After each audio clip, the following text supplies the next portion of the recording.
Hello and welcome, everyone. You are listening to The Crack. This is the podcast where I ask you what's the crack. So, what is the crack, guys? Get in touch. Let us know. We'll see what's going on. And I hope you're all well. How you been doing? It's been about a week. Maybe it's not been more than a week. I'm sticking to this one a week thing. So, it's not been more than a week. It's been about a week. How you getting on?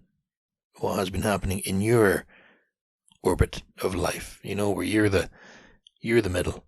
Where are you? The sun? No, the planets go around you. Yeah, all the revolution happens around you. So yeah, hope in your orbit everything's alright. Because everyone's the main character in their own story. You know, when you're watching Harry Potter and he's going through his all of his adventures, all the Hogwarts adventures, there's some kid. He's got his own thing going on. Might not be as exciting as Harry Potter, but there's got to be not even Ron or Hermione. There's Johnny Patilkin, 2 years below him, in Hufflepuff. He's got his own struggles. Just because it's not called Johnny's story, he's still as important. You know, he's the main character in his own plot. To him, Harry's just some prick that's got the attention always surrounding him, and that's not on. Not good. So how are you? The main character in your story. I hope you're well. Hope everything's going smoothly. I hope work's been alright. I hope you're not burning yourself out. I hope your car's running fine. You know, all these types of things. What else? Maybe your flats, or maybe you own a house. Hope you're making your mortgage payments on time. All these little things you wouldn't have worried about as a kid suddenly become crushing as an adult. So I hope you're doing well. Hope you're living, thriving, and at least surviving, guys. Yeah. If you hear anything going on in the background there, it's because Charlotte is very caring and lovingly making me my dinner. I believe we're having a burrito bowl. Don't know what the fuck that is, but maybe I'll let you know next week. Maybe I'll, what's the crack, guys? Have you ever had a burrito bowl? Best things ever. Or maybe I just, won't talk about them. Maybe the shame of not enjoying them. So, what's going on in my little orbit? If you listened to last week, you'll have heard about the shower, chronicles, conundrum issues. The little bastard's leaking into the floor, and it's going down to the guy downstairs. So, we're sharing our water with him. Not on purpose. It's not a good thing. So we had the plumber come around. He had a look. Said he would replace the hose? What would you call it?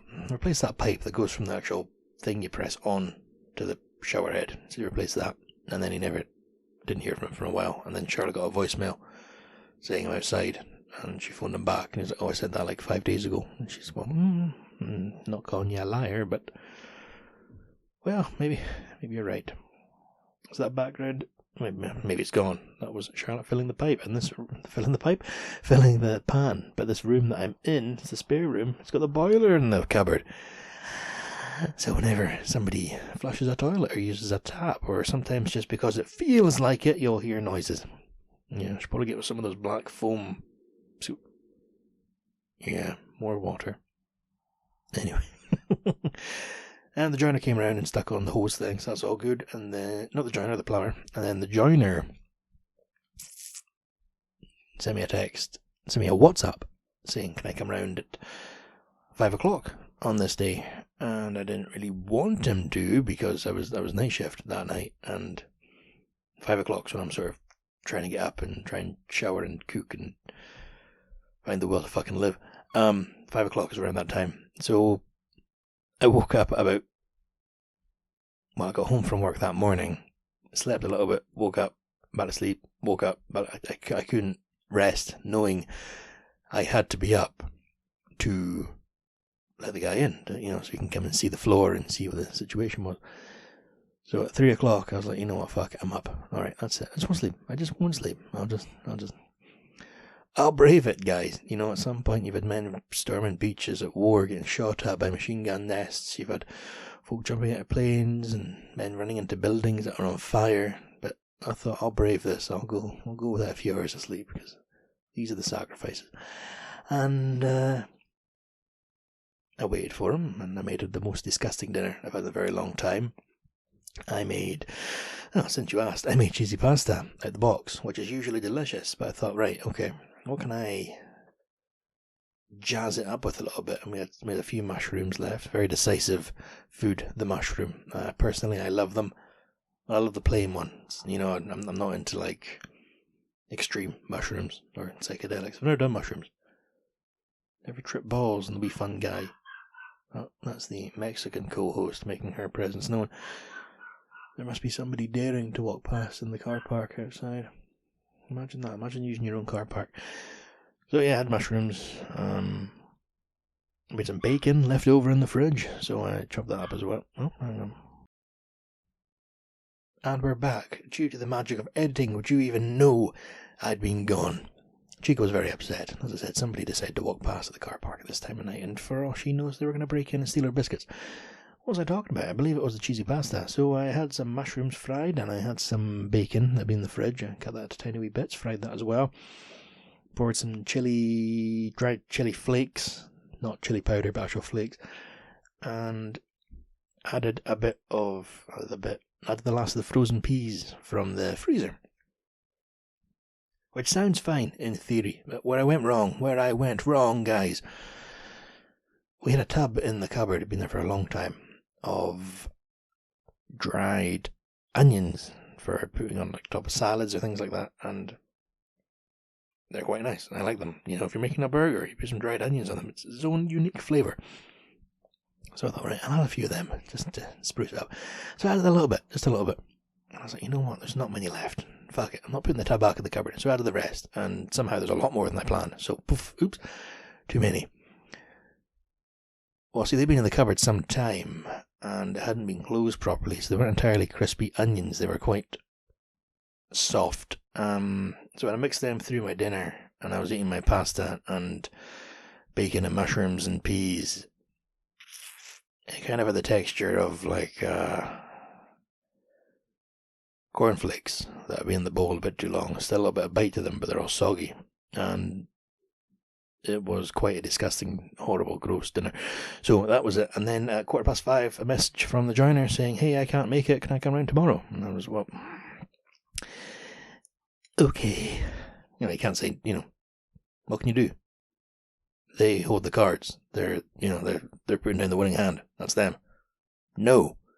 Yeah, sure, cool. But believe it or not, I had plans for 5 o'clock the next day because that was my day off. So couldn't get back to him straight away. I had to check if Charlotte would be home because we're not always in.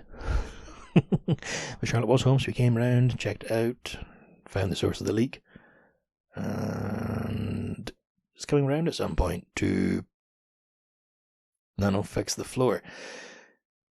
The source of the leak is the screen. We don't have a shower curtain. We've got one of these glass screens, you know, just for the water to run down and underneath. Now,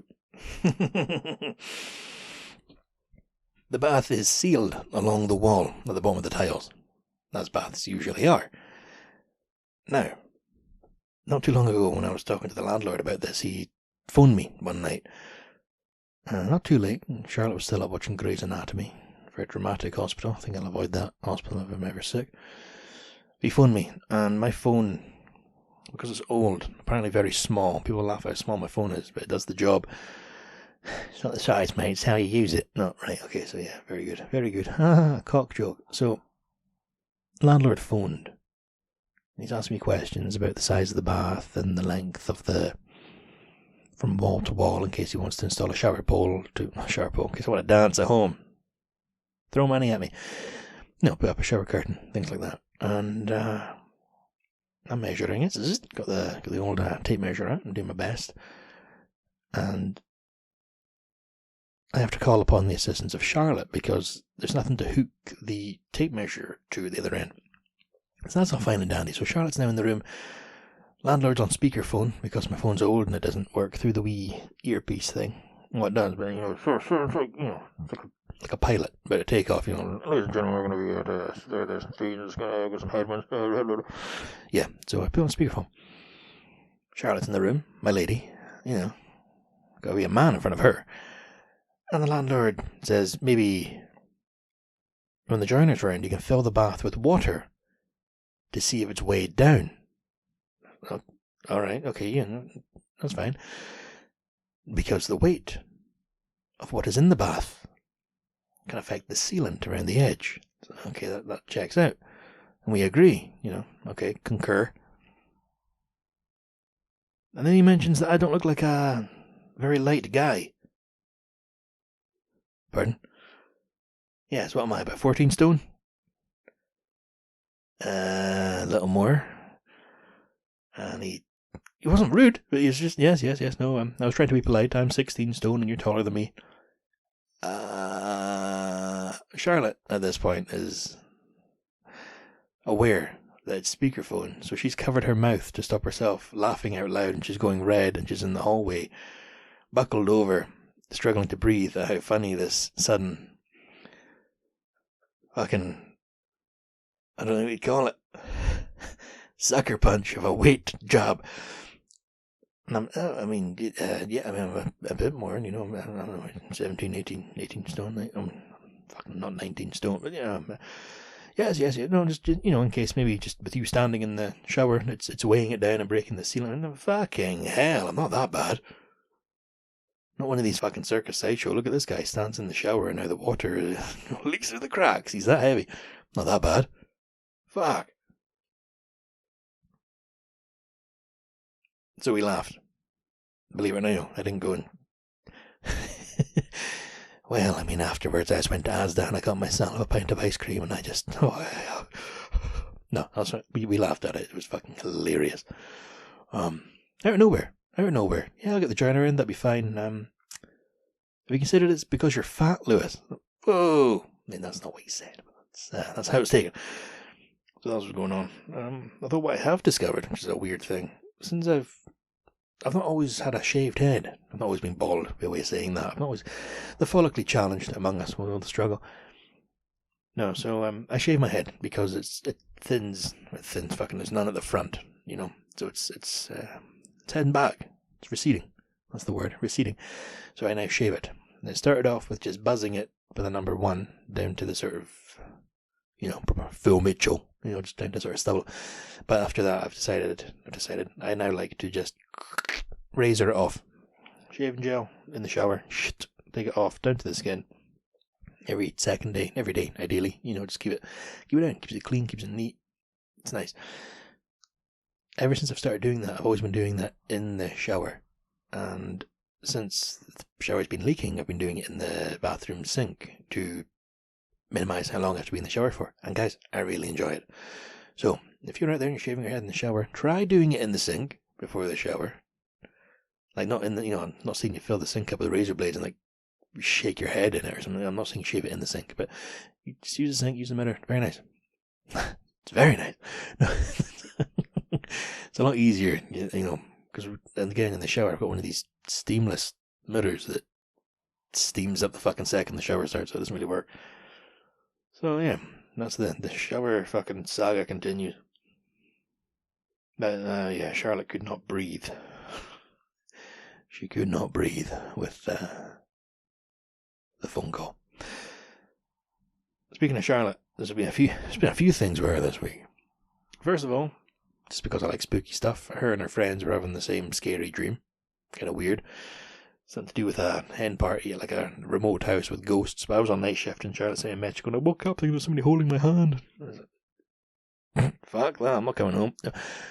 But because the dog hadn't reacted, she was fine. But her friend had the same sort of dream where they were at the same... Well, the dream before she woke up thinking somebody was holding her hand.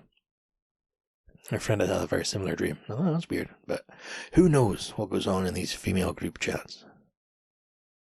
Talking about Channing Tatum and the such, who knows? Or ghosts. Maybe they have very intellectual, deep, philosophical conversations about life and death and the aftermath and what happens next. And it leads to nightmares.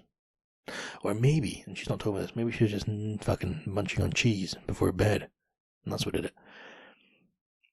And then just giving a shout out to Charlotte. She's a fucking gem. She's a first aider at work, her workplace. She is the certificate holder. In times of crisis, who do you phone? Phone her. And she'll come along and help. So she's the first aider. She was just about to come and pick me up because I'd been Oh, I've got a story about this as well. I was donating blood yesterday. I was donating plasma yesterday, but I'll tell you about that after. So she was just about to leave to come pick me up, and somebody at work was in need of aid, first and foremost. Charlotte being the first aider, sprung into action, and she dealt with that. The first time she's actually had to use her skills, particular set of skills that she's acquired. Makes her a nightmare for minor ailments. And she dealt with that, so very proud of her for that. She wasn't sure she'd be able to, but she did. You know, she got in the zone. I've never done a first aid. I mean, I was a first aider at the resort I worked at in Aviemore, and my job is health related, but I've never had to actually. Well, no, at Landmark once. No, that wasn't really for it. There's a guy at Landmark fell over, collapsed in a seizure, but on the way down, his scalp, not his head, his scalp hit the edge of a bench, which came to a sort of blunt edge, and it had unhinged the skin on the top of his head. So by the time I got up to him, the way he'd landed, it was sort of hanging over, you know, like a trap door. So I'm not saying I could see his scalp. I could see something white under there. Probably was a scalp. But the scalp was just hanging right open, and with each pulse, more dark blood just kept pumping out. So, yep. I held a nappy against that because somebody gave me a nappy. We hadn't nothing to hold against that. I remember that. Jesus. So, proud of Charlotte, dealing with that. Well done, Charlotte. So, what was I talking about before that? Right, okay, so she was leaving there when that happened to come pick me up from giving blood. Because I'm a selfless cunt. No, I give plasma now. That's a different thing I can do. Because apparently, I look over 14 stone. No, I have the body build to donate plasma. There's some sort of build to it.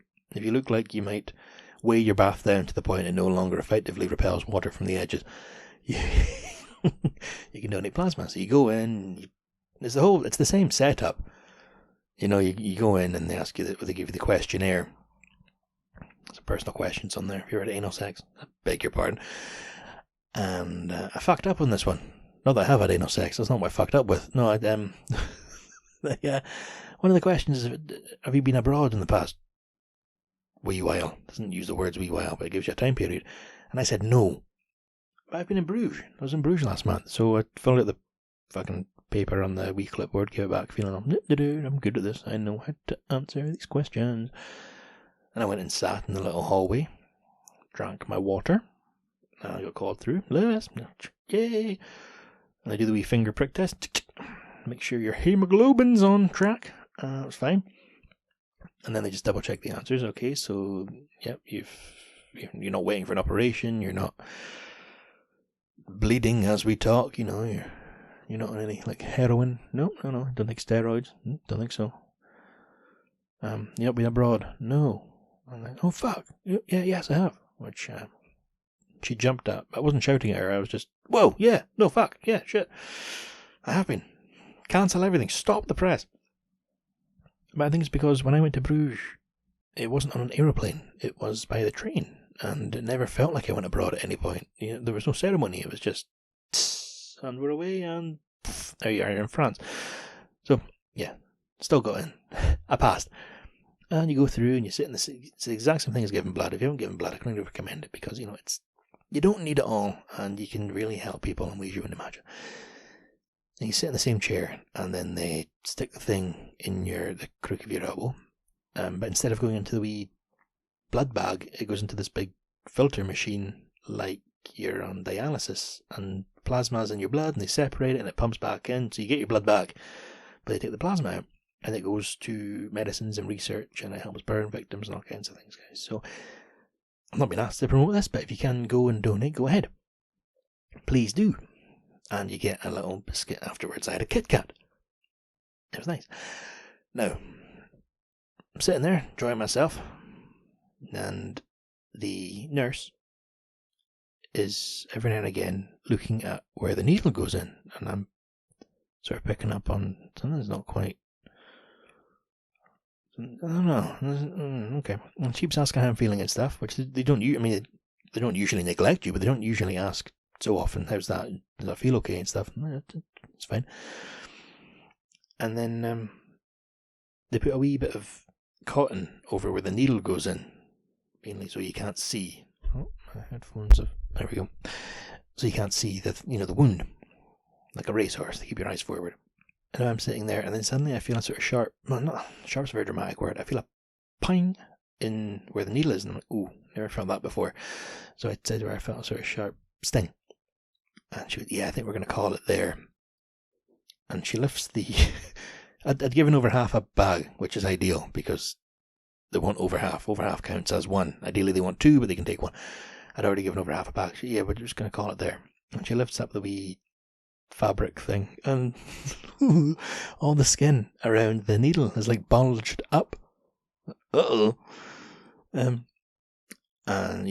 shuts everything down and stuff like that. And then she comes over and she's pressing a wee swab thing against it. A wee I don't know what you call it, scrap bit of bandage.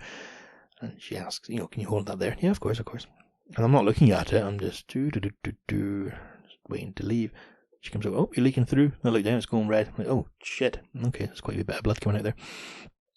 And she puts a sticky thing over it, and there's probably a medical term for this, puts a sticky thing over it, and then wraps a big bandage around it, around my elbow and stuff. Just keep it there for a few hours. And basically, what happened was the angle of the needle in my arm. It wasn't the best. Just one of these things that happens. Just when it goes in, it didn't sit properly. And with the plasma donation, the blood comes out, it gets filtered, and it spits the blood back in. So when the blood was going back in, it wasn't going in perfectly. So I took the bandage off last night, and I've got a gnarly bruise, like a red bruise. My elbow looks pretty fucked up. But they got the plasma, and I got my biscuit. So what matters there, guys? What matters? Although, I like to ask questions. Not in like a... you see these far-right pricks on Twitter. I'm just asking questions. Not like that. I'm just very inquisitive. Always have been. And I asked her, because you sit for a while. It's not quick. It's not quick in and out. And she's asking about my work, and you make idle chit-chat and talk about ambulance delays, and it's no use, and we all agree it's all bad, and the NHS is, we're lamenting the same problems. And I got thinking about private healthcare, because somebody at work, there's a big problem the other night at work with massive delays on ambulances. And I remember a long time ago when I was call handling, somebody, not from up here, somebody else. I say somebody else like I know who they are. No, they were from up here. They phoned for an ambulance, and I told them, okay, went through it all, one was on the way. And then the person, I shan't give any description, the person said, can you take me to this hospital? I'm registered here. And I put it in the notes of the call, patient requests this hospital. End of the call. And then later, on my break, because I would never use my phone on my desk, on my break, I googled the hospital, and it's a private hospital. I was like, oh, I didn't know you could. Can you do that? Can you go to a private hospital with an NHS ambulance? And I considered it. And then I asked the nurse doing the blood and the plasma donation, where do they get their blood stores from? Because I donate my blood, my plasma, for the NHS. I donate it so that anybody who needs it within the NHS can use it. Whether they're rich or poor, or fat or thin, or junkies or straight-laced. If it's in the NHS, that's who I'm donating it for. It's for that research. And I don't donate it, for free, to be sold to private hospitals for folk that jump the queue to use. I mean, if she'd said, oh, we do, I wasn't going to pull the needle out of my arm at that point. I wasn't going to just stand up and pull out the needle. But she didn't know. She doesn't know where they get their blood from, because apparently there's no private blood donation services in the UK. So I'm going to have to try and get to the bottom of that. I'm going to Google that once and lose interest. But yeah, on principle, I donate blood to the NHS so that people in the NHS can use it. Not private hospitals. They can get their own fucking blood. You want to skip the queue, you deal with that. I don't know, it's got me thinking.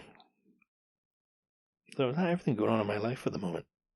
Oh, I was going to say, so afterwards Charlotte came and picked me up, because I walked there, because, gotta lose weight, maybe fucking putting the bath through the floor.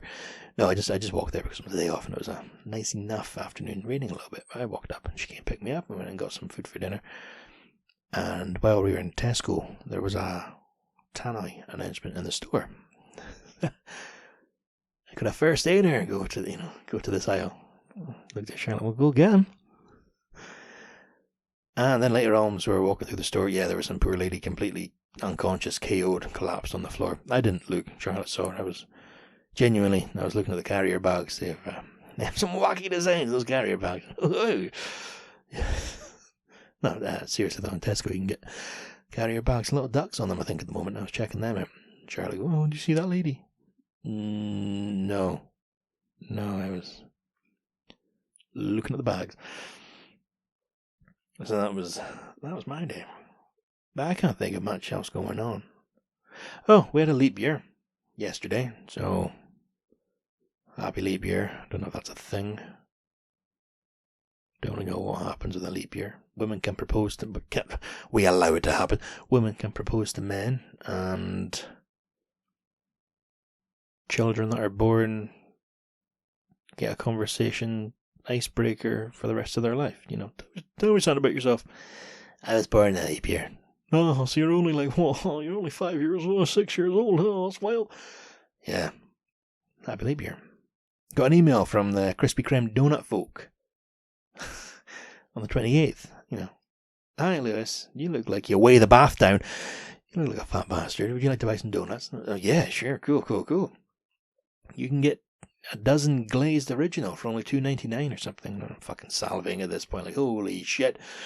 Because it's a leap year, it's a special day. They got this deal on £2.99 or whatever, $2.50, I don't know, for 12 original glazed. And it's the original glazed I buy when I go there. If I do go to Krispy Kreme or cream, but I think it's pronounced creme. It's the plain ring with a little bit of sweetener, delicious. It says terms and conditions apply. So I'm hang on, alright, okay. Fucking thicker glasses on, leaning close. What are these terms and conditions? Well, you sneaky bastards. You have to buy original. No, not original. You have to buy 12 at the full price. And that's like, what, 30 quid? No, that's like, I don't know, £15 or something like that. Okay, so that's not happening. I'm not spending £15 on donuts to get a further 12 for $2.99. So, no donuts. Which isn't the worst thing to, do. Look after myself a little bit. On principle, I'm not spending that amount of money on donuts. That pissed me off. Pissed me off. That ruined my week. What a fucking end to that February. No, that was all fine. And I had something else that popped up. I was like, I can be on the podcast. Yes, Kate Middleton. If you so Princess Kate. I'm not sure what her title is. The Duchess, the Dame, the fucking apprentice queen. Prince William's wife. So she will be queen, possibly. Possibly soon. No, she will be queen someday. Maybe. Is apparently missing. It was on Twitter. So that's a bit of excitement. She's not been seen this year yet. Which, bear in mind, we're only like 30 days. No, fucking 60 days into now. So I don't really give a fuck. I don't usually know where she is. So now that I still don't know where she is, that doesn't change my life at all. But Twitter was going wild with conspiracy theories. Who knows? But also, who's tracking these folk? Who is it that's pointing out? I haven't seen Kate Middleton in some time. Who? Oh, I haven't actually been aware of her whereabouts since December 27th. People out there keep track of this shit. Like the folk that follow Taylor Swift's jet. Which is a bit different. These jets, I think if you do call out them for using their jets, maybe that's more understandable. Because from what I understand, these things, it's like 500 car journeys or something like that if you take a private jet. Why is that a thing? Why are you allowed a private jet? I don't know. Just why are private jets a thing? And then is it not public knowledge that where planes fly? I've seen folk at work watching like flight radar and stuff like that. If there's a helicopter coming in, they can see where it's come from and where it's come from. Where did it come from? Where did you go? So I don't know. Are planes allowed to be anonymous in the air? I don't think they should be. I don't think you should be allowed a private plane. But who am I?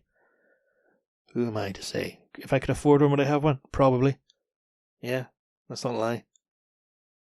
People are, oh, have you ever, this billionaire's got an island. That's terrible. If I could afford an island, guys, I'd probably have one. Not an Epstein Island. Fuck that. Just a humble island. He flew his private jet there. That's a problem, wasn't it? It was who's on Epstein's jet going to his island. Not a good note to end the podcast on. But yeah, right. If I could afford a private jet, would I have one? Possibly. Likely. I'd probably just have a driver. But then, where do I drive now? I drive to the shop. I drive to work. If I can afford a driver, would I be going to work? Would I be going to the shop? No. So where would I need a driver for? I guess, guys, we'll just cross that bridge when we come to it, when I've got my fortune. I'm going to call that there. I am going to call it there, guys. That's about half an hour. That's what I aim for, sort of 30 minutes. Now, once again, sadly this week, no listener mail. No one's written in. That's fine. Let's once again cry in the sunken shower. So nothing to read out, I'm afraid. So I will end with of course, the thanks to Blackmill for the theme tune and to Cora for the artwork, the logo. Thank you very much, guys, for lending your talents to the podcast. And to you, listener, if you want to get in touch, if you want anything to say, just check out the website. It's www.thecrackpodcast.co.uk. Once again, www.thecrackpodcast.co.uk. There's a wee tab on the website, contact. Just go on there, get in touch. At some point, I'm going to put up a recipe for croque monsieur. It's a pretentious toasty, if you've never had one. So I'm going to get that written up, put on there. Because I want to. Now, because I'm trying to draw traffic to the website, and apparently if you put up food things, I always get something in. But when I write like I talk. So there's swears. I don't know if that pool is in. I don't know if Google's going to recommend a fucking toasty. So we'll see where that goes. So yes, thank you, Blackmill. Thank you, Cora. Feel free to get in touch, guys. And until next time, as always, you look after yourself. Be good to each other. Drink some exercise. Plenty of sleep. Drink your water. Be good to each other. Alright, don't take any shit. Just be good. I'll speak to you next time, guys. Bye for now.